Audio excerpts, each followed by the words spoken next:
let me give you a short intro about sir. He's the secretary of Kabaddi Federation of West Bengal. And I'm the president of the West Bengal Sepak Takro Association, national game of Malaysia.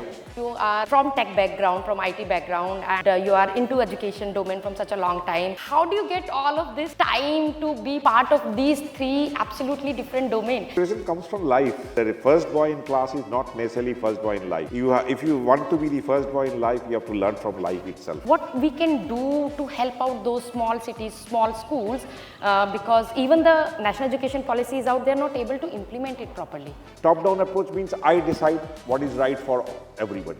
The solutions being offered and the actual problem lying on ground. The solution that is being offered has a disconnect.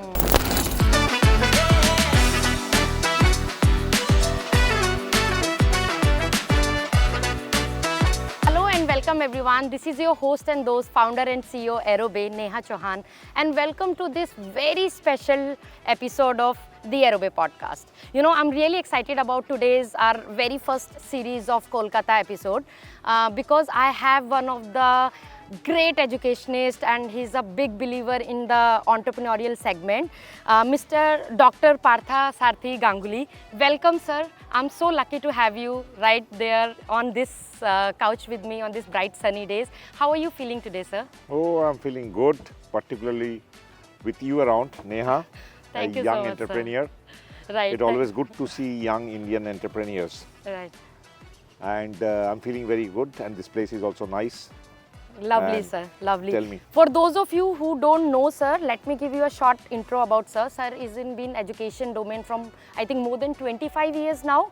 And I just got to know about this amazing sport which sir is secretary of. He's a secretary of Kabaddi Federation of West Bengal and also Sepak Takro. Sir, am I announcing it correct? Pronouncing it correct? Yeah, Sepak Takro? actually I'm the General Secretary of West Bengal unit of Amateur Kabaddi Federation of India, and I'm the president of the West Bengal Sepak Takro Association. Sepak Takro Association. Sepak Takro is a game which is the national game of Malaysia. It is a kind of volleyball, Right. but played with your feet instead of hand. Right. And the ball is also a very special ball. Okay. And this game has already been introduced into Asian Games.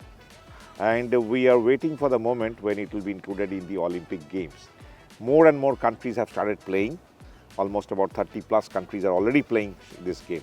And India is one of the prominent members or players among this competition. Right. I'm sure, sir, you being here on the board of the particular federation, more and more people will actually Google about this game, and if you are interested, why not participate and make sure that we take this game onto the national level. Sir, I also got to know that you are from tech background, from IT background, and you are into education domain from such a long time, and you are so passionate about entrepreneurship. How do you get all of this time to be part of these three absolutely different domains? Where does the whole inspiration comes from? Well, the inspiration comes from life. Right. From the childhood, you know, I have felt like that the first boy in class is not necessarily first boy in life. Right. If you want to be the first boy in life, you have to learn from life itself. Absolutely. And that is what I try to inculcate in my colleagues, my juniors, my students and all. And that is also inculcated in me. Right. So that gives me, you know, the courage to do the things I can. Right. And also I can understand what I cannot do. So I don't unnecessarily break my head with what Neha can do. Right, sir. Let me break my head what Partha can do. Right, sir. So that, you know, gives me a lot of free time because I do not unnecessarily waste on what others can do. Exactly. That is a very important point actually. You find your skill and master at it, right? Become really good at it. Sir, talking about entrepreneurship, nowadays we see so many, now people are aware about it because Shark Tank and, you know, so many different things are coming. But what are your personal take on entrepreneurship segment in India? Do you think it's booming, or should still we have to run towards, you know, the US and Silicon Valleys and see those big entrepreneurs? Like, what is your take in the whole? Look, I'll tell you, what's happening is the problem of we being behind in entrepreneurship from, say, US or other Western world, Right. or even from China. Right. Why is because, you know, there's a lot of disparity among us. First of all, our education system has to encompass everybody. Still today, all the children born in India do not get equal educational opportunities. Yes. Those particularly in the villages and those who are poor do not get the kind of quality education that the rich brethren of theirs get. Right. Particularly in the cities, they are privy to a lot of good education, high quality education and exposure to the world. Exposure to the world, yes. Which the others. So that's why what is happening is India is represented by a minuscule percentage of the population we have. We have 150 crores, but 150 crores is not geared up to face the competition of the world. Only a few crore, say 1, 2, 3, 5, 10 crore people are representing India. Right. But 140 crore people are not playing for India. Right. That's a very interesting So that perspective, is what sir. we need to do. And that has to come not in one day. That has to come over a period of 20 years. And in these 20 years should start from now, today. And every one of us who are privileged with the resources to do something should plow it towards education. The national GDP on education spend has to increase. Right. And everybody should get equal educational opportunities. Anybody. Whoever is born, whether he is a son of a prime minister or he is son of a driver, he should get equal educational opportunities. Right. If that is there, then 150 crore people will be playing for India. Right. And then, of course, everything will come up. Yeah. Whether it is, technical innovations, Yeah. or it is, entrepreneurship, or it is sports and games, Right. or it is performing art, whatever it is. Absolutely. So I think sir. education needs to be revamped, reorganized, and reinforced. Right. Or if not, a new structure evolving. Right. It's not happening somehow. Right. That is absolutely correct, sir. If we are just talking about few crores people, if 140 crores come together, it's going to be a big game changer for everyone. Sir, talking about, as you just mentioned, right to equal education, when I meet so many principals, especially in Tier 2 and Tier 3 cities, they have this constant complaint about that, government is taking out these policies and everything, but we are still not able to afford it in terms of who's going to set up those ecosystem inside the school. What we can do to help out those small cities, small schools, because even the national education policy is out, they're not able to implement it properly. You are absolutely right. The basic problem is our top-down approach. Okay. So what does that? Top-down approach means I decide what is right for everybody. Okay. I am not connected with the problems. So my solution may not actually fit. Our one solution fit all is a obscure theory. Your need is different, my need is different, his need is different. Right. So the solution to your need should evolve for you, and solution to my need should evolve for me. So that is what I think there's a great disparity or disconnect. The solutions being offered and the actual problem lying on ground. Yes. Actual problem lying on ground and the solution that is being offered has a disconnect. We can't just go ahead with one exactly, solution fits all. Exactly. Right. That is what is here. And I think individual efforts also is required, and India being a mixed economy, Right. we always should not only blame the government. Right. The private sector also has a lot of role to play. Absolutely. A lot of role to play. And one most important thing that is, in some way plaguing India, I would request the governments to consider seriously that, because education is supposed to be philanthropic in nature, charitable in nature, that's why commercial companies for gains are not allowed to set up educational institutions. And that's why capital is somehow not attracted here. Exactly. That is what is missing. That you is a very need capital important. to set up infrastructure. And capital is not flowing. Government is also stingy. They want to spend only 3%, 4% of their 4% of GDP. their GDP on it. The private sector is not getting attracted. Then who will bail the cat? Right. So Exactly. that I think government should either make, we will remain philanthropic, we will remain charitable, but we will spend 10% for 5 years only. Yes. Create the infrastructure, then move out. Because you have already developed the bottom of the pyramid. Yes. The bottom of the pyramid is expanding, but it's not getting enriched. Right. That is the problem. Right. So I think if So either the the people in private the right sector. echelon, the people with power should think this way, that Exactly. yes, Let there be a national policy that every person, at least up to the high school level, gets equal quality education. Equal quality education, absolutely. And we have so many big companies and big industrialists in India, and I'm sure if they also come down and give education as importance that as much they are giving to manufacturing and other segment, maybe our school even in the small cities can have the equal opportunity. Yes. Why not, sir? So talking about industries and education, because everybody's talking about it, AI, some people are scared, some people think it's going to take our job, some people think no, it's good for human race. What are your thoughts on it? Well, AI, I don't think it is going to take away human jobs. Okay. Humans will always remain human, and AIs will be always AIs. Right. So it is a tool. It is not your competition. It is not our competition. It is not our competition, but it helps you improving yourself. And you know, if we go back to what Darwin has said, Right. that is, you know, the species have evolved, Yes.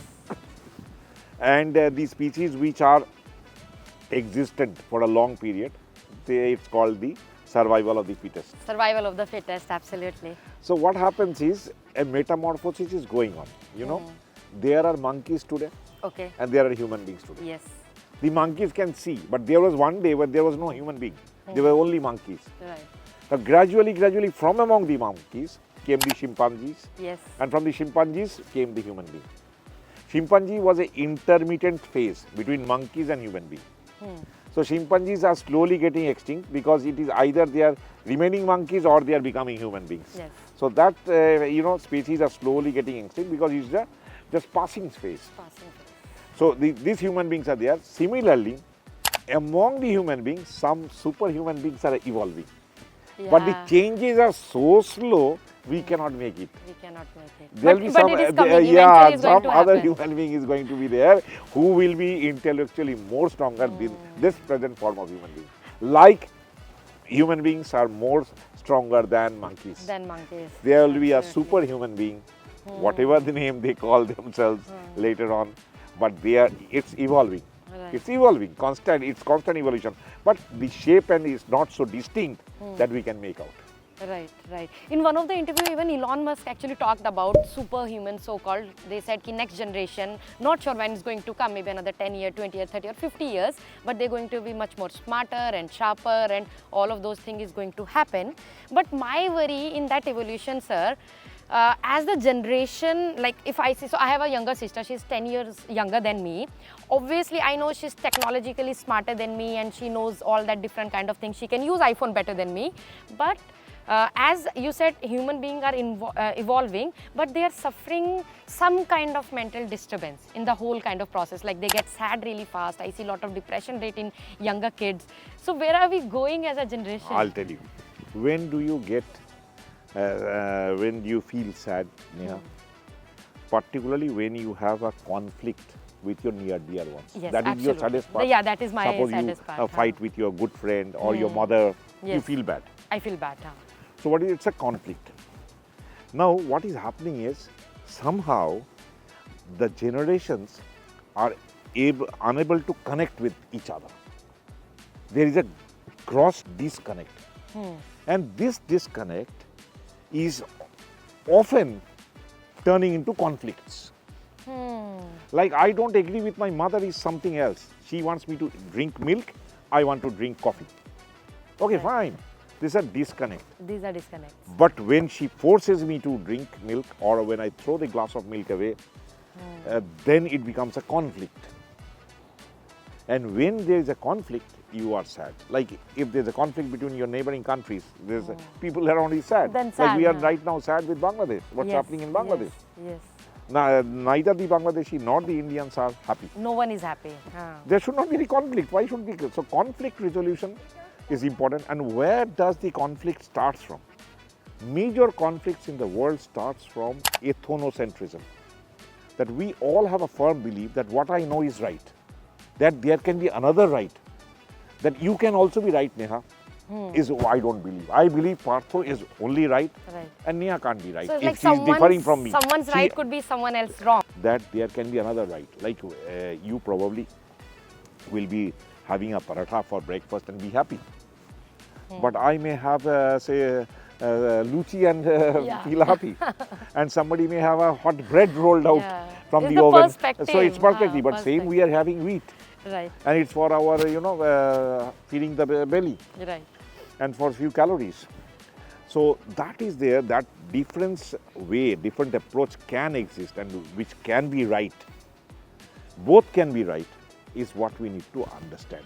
Most of the time we think we are right, and we try to want to thwart upon our ideas on others rather than, trying to offer it as a part of my character, as a part of my deliberations, instead of trying to thopo it on you. Exactly. It's not working. That Actually, is such a beautiful perspective, sir. Nowadays too many conflicts are happening. Too many And people, between, and people are taking between it to their close heart. people, between close people. Right. Why do you think so many people are going to psychiatrists today? Everybody, every family you just check that somebody is going. Yes. And as young as 4 years, 5 years, people are taking them to psychiatry. Yes. In my own family, I have one young child. Young means 4 years, 5 years old. We were just thinking of taking her to a psychiatrist. How sad is that? How sad is that? How sad is How that? sad is that? We are unable to solve it. What is this now? My grandmother has brought up 40 granddaughters and grandchildren. Yes. They used to do it so efficiently. Yes, so efficiently, We are so just casually, struggling. and so, Maybe it's the yes. communication. Now why are we finding it so difficult? Yes. So basically, it's that we need to, the connection has to come, and connection has to come by change of attitude, change of, that I am right is very wrong. Right. I may not be right, or there can be other rights also. Right. Absolutely. This acceptance people has to, has to come in. No, you gave such a beautiful perspective, and I'm sure next time you guys have any conflict with anyone, it could be anyone, with your parents or your friends or colleagues, maybe think what is your right could be not, it's not sure that it's going to be right for other person also, right? So we have to think in terms of perspective. Why not? I mean, you gave us such a good point to think about it, sir. So for my last question before we leave, I mean, I feel this should be a never-ending conversation, but because of lack of time, what is one piece of life advice, because you've lived through all the moment of your life so gracefully, what one piece of advice do you like to give to all our youngsters who's watching you today, so that, they can be good in their life and be happy? Well, there will be two. One is that I'll read it from the verses. It goes like this: God grant me the serenity to understand the things I cannot. Wow. Courage to do the things I can, and wisdom to realize the difference. Means what I can do and what I cannot do, I must be able to realize, and what I can do, I must do. And what I cannot do, I should not unnecessarily waste time on that. For instance, I cannot change a student, but I can change myself as a teacher to be more suited for that student. Yes. So this is what my approach. And as a student, my approach will be, I cannot change the teacher. He's a teacher. But I can change myself and become a better student than Neha in his class, who is not a good teacher, but let him be. So that is one. Another is, when we travel ahead in life, sometimes we'll face dilemmas about what is right and what is wrong. I have a very simple solution to this. If by doing any particular act or deed, I feel happy and is proud to share with others, it is the right thing.